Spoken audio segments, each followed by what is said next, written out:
isn't it just a matter of time before NSA can decrypt even the best encryption? And Ed, I'm particularly interested in your answer to this in light of your confidence that data that you were able to take is secure and has remained secure. Well, let's put it this way. The United States government has assembled a massive investigation team into me personally, into my work with the journalists, and they still have no idea, what documents were provided to the journalists, what they have, what they don't have, because encryption works.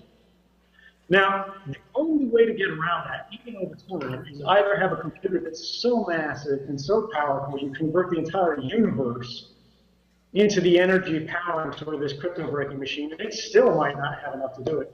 Or you can break into the computers and try to steal the keys and bypass that encryption. And that happens today. That happens every day, and that's the way around it.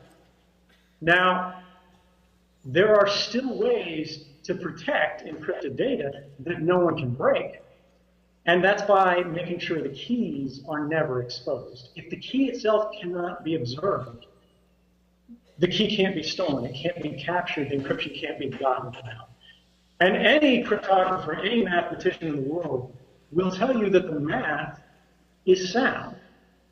The only way to get through encryption on a targeted basis, particularly when you start layering encryption, you're not using one algorithm, you're using every algorithm, you're using key splitting, you're using all kinds of sort of sophisticated techniques to make sure no one person, no single point of failure exists. There's no way in, there's no way around it, and that's going to continue to be the case, I think, until our understanding of mathematics and physics changes on a fundamental level.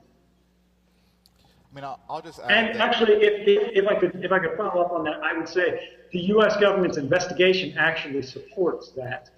We've had both public and private acknowledgments that they know at this point neither the Russian government nor the Chinese government nor any other government has possession of any of this information, and that would be easy for them to find out. Remember, these are the guys who are spying on everybody in the world. They've got human intelligence assets embedded in these governments. They've got electronic signals assets in these governments. If suddenly the Chinese government knew everything the NSA was doing, we would notice the changes. We would notice the chatter, we'd see officials communicating, and our assets would tell us, hey, suddenly they got a warehouse, they put 1,000 of their most skilled researchers in there. That's never happened, and it's never going to happen.